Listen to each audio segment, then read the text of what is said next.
Hello everybody. This is a video to give you an introduction to the principles of psychological safety. We begin with a question we've seen before. Why are groups that have so many smart people in them sometimes collectively stupid? And today we're going to look at one potential explanation for this common problem.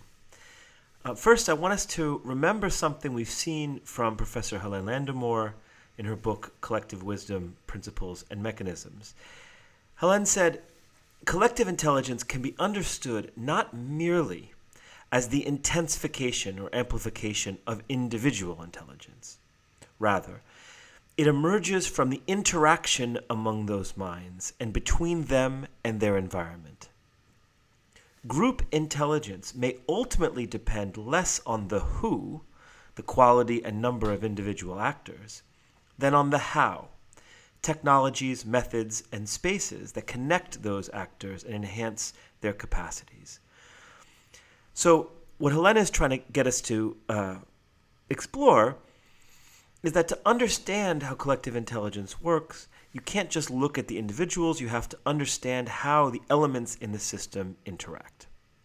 Well, let's think about this in a story, a famous experiment called the marshmallow experiment. So Professor Peter Skillman of Stanford, was curious to know, why do some groups add up to be greater than the sum of their parts and others add up to be less? So he designed a game, groups of 4, and he played this game with business students, with lawyers, with CEOs, kids. Groups of 4 were given the following materials: 20 pieces of uncooked spaghetti, 1 meter of transparent tape, 1 meter of string, and 1 standard size marshmallow. And the challenge was, working as a group, build the tallest structure you can in 18 minutes. And he did this again and again and again with lots of different groups. Well, here's what he found. The business students typically went right to work. They began talking and thinking strategically. They examined the materials and asked thoughtful questions. They generated several options. They decided to pursue one particular strategy. Then they divided up tasks and started building. The kids took a different approach. They didn't ask questions or debate ideas. In fact, they barely talked at all. They stood very close to one another. Their interactions were not smooth or organized. They abruptly grabbed materials and started building, following no plan. Their entire technique might be described as trying a bunch of stuff together. And here's what Professor Skillman found. Business students, their average height was around 10 inches. Lawyers, 15. The groups of CEOs did a bit better at 22. And who did the best of all? It was the kids. So how is it that groups of 4 kids could build these structures so much higher than trained CEOs and lawyers and business students? Well, Skillman said the business school students appear to be collaborating, but in fact they are engaged in a process psychologists call status management. Who is in charge? Is it okay to criticize someone's idea? What are the rules? So the interactions on the surface appear smooth, but their underlying behavior is full of inefficiency, hesitation, and subtle competition. Instead of focusing on the task, these business students and lawyers and CEOs are actually navigating their uncertainty about one another. As a result, their first efforts often collapse and they run out of time.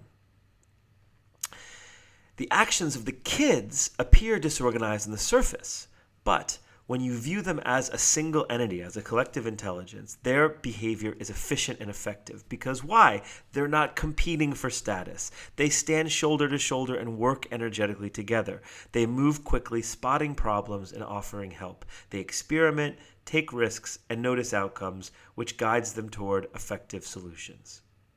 So, we see from this story, the marshmallow game, is when we're evaluating how well a team works, we often look at what we can see, which is individual skills. Are people being polite? What are they wearing? But individual skills might not be what matters the most. What matters, what could matter much more, is the interaction. Okay, so now we're going to tell 3 different stories, all of them dealing with this exact same problem. First, Nokia, a company you've probably heard of, founded in 1865. as a paper mill in the town of Nokia, Finland. By the 1980s, Nokia had become a pioneering telecommunications firm. By the 1990s, it had become the number one mobile phone manufacturer worldwide, with a market share of 23%. By the early 2000s, as a developer of the Symbian operating system, the company seemed well poised to ride what would become the smartphone's exponential rise. And then, by 2012, Nokia's market value had dropped by over 75%. In 2013, Nokia was forced to sell its device and services business to Microsoft. So what happened to Nokia? An in-depth investigation of Nokia's rise and fall in the industry, covering this critical period of 2005-2010, included interviews with 76 managers and engineers. And what this investigation found, quote, having staked its claim on the feature phone, Nokia was unwilling or unable to recognize the potential of the complex and expensive-to-develop software platform that became today's smartphone. In contrast, Apple and Google spent billions developing the proprietary platforms iOS and Android, both of which overshadowed Nokia's Symbian platform and launched the smartphone revolution. The study concluded that Nokia lost this smartphone battle not as a result of poor vision or a few bad managers, but due to what they called a fearful emotional climate that created company-wide inertia in response to threats from powerful competitors. The CEO, according to this report, extremely temperamental. Vice presidents of Nokia were known to pound the table so hard that pieces of fruit would go flying. When middle managers raised criticisms to the senior managers, they were told to focus on implementation or be labeled a loser. One manager said, in Nokia's research and development, the culture was such that they wanted to please the upper levels. They wanted to give them good news, not a reality check. Our second story shifts to America and the NASA Space Administration. In January 2003, NASA's Space Shuttle Columbia blasts off on its 28th mission. One of the engineers, Rodney Roca, notices during this takeoff of Columbia a grainy moving dot that he thought could have been falling insulation from the shuttle.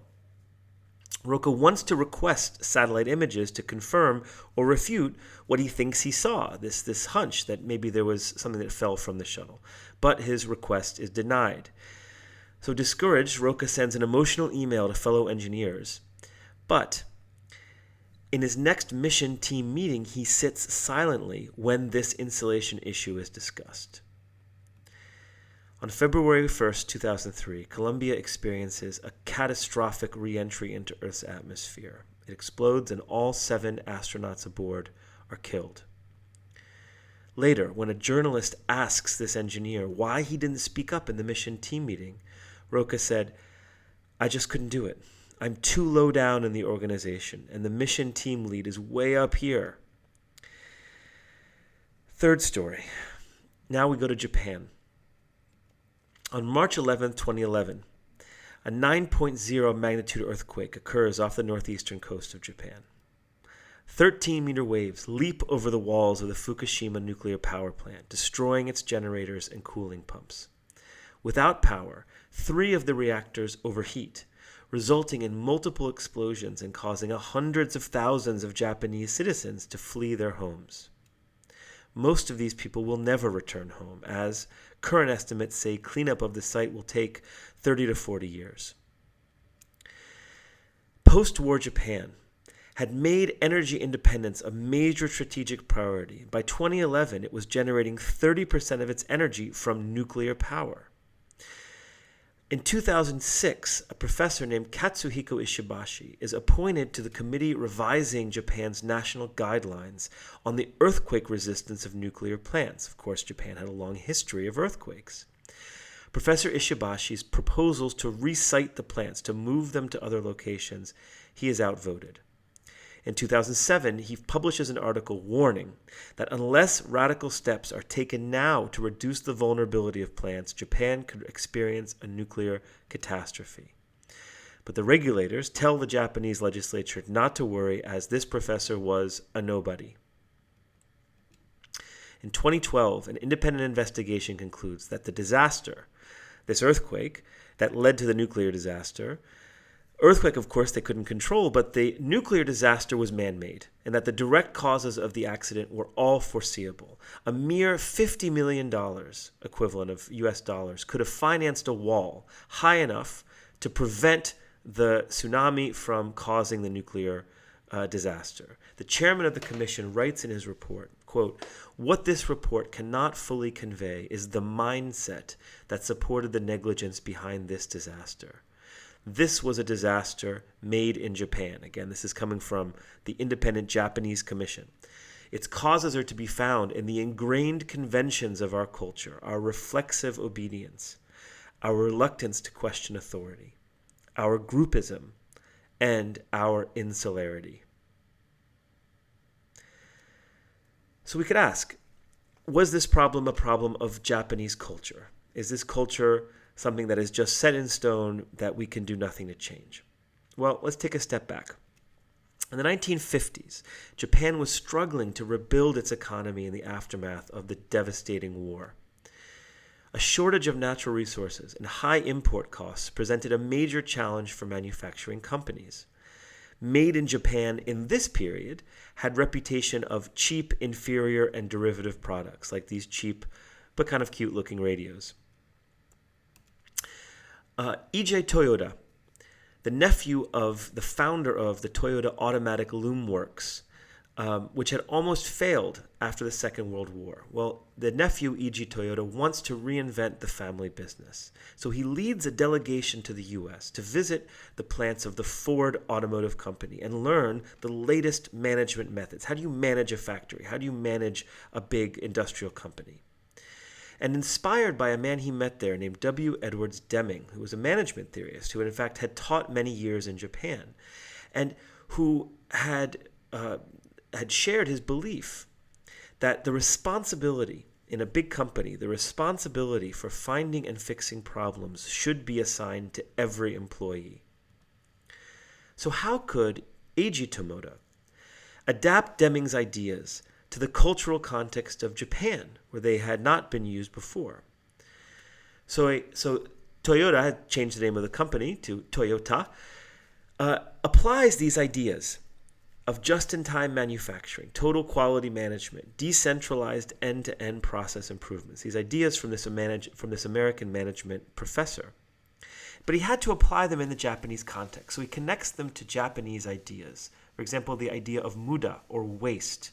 And so he says, okay, our goal at Toyota is not only to eliminate waste in terms of waste of process time, or waste of movement around the factory, or waste of material, but the intelligence of our workers is also an asset that we at Toyota cannot afford to waste. And so it applied these principles, these ancient Japanese principles, within the context of a modern car factory. Kaizen, meaning continuous improvement, improvement of how we do things every day. Genshi Genbutsu, which means solving problems at the root or at the source instead of just at the surface. And the Japanese concept of nemawashi, going around the roots, meaning how do we go from one team to another to build consensus on what we should do. And so Toyota created this ritual called quality circles, circles of employees meeting with managers and employees together 2 to 3 times a month for around 30 to 60 minutes. And what they would do is to collectively in a circle identify and solve problems. In addition to the quality circles, Toyota gave its employees a very rare responsibility. Each factory had an andon, a cord, which, if anyone pulled it in the case of an emergency, would stop the whole assembly line. And you would think, well, this should be given to only, the very senior people should have that power. Well, at Toyota, any employee of the factory had the power to pull the andon. What that meant is that at Toyota, power and trust was put in the hands of the people doing the work. So the results, in 1986, Toyota became the first auto company to sell more than 1 million cars in the U.S. The Toyota Corolla, which had been introduced 2 decades earlier, is now the world's all-time best-selling automobile. In 2012, Toyota became the first car company to produce more than 10 million vehicles in a year, and Toyota now sells more than 40 hybrid vehicle models around the world. So maybe this ingrained groupish culture was not impossible to inflect. The leaders of Toyota didn't reject Japanese culture. They didn't say we need to be more American. No, they took the same cultural ingredients they'd always had and transformed them into a new story of us, a new kind of story. This new story of Toyota gave more emphasis to some traditional ingredients like Kaizen and reinterpreted others, consensus, consideration, diligence. Those were equally important values that had to be reinterpreted. And so we might think, how could we use this in our own cultures? So the next video, we're going to pick this up and talk about how this is applied today in companies and what we can learn from Professor Amy Edmondson.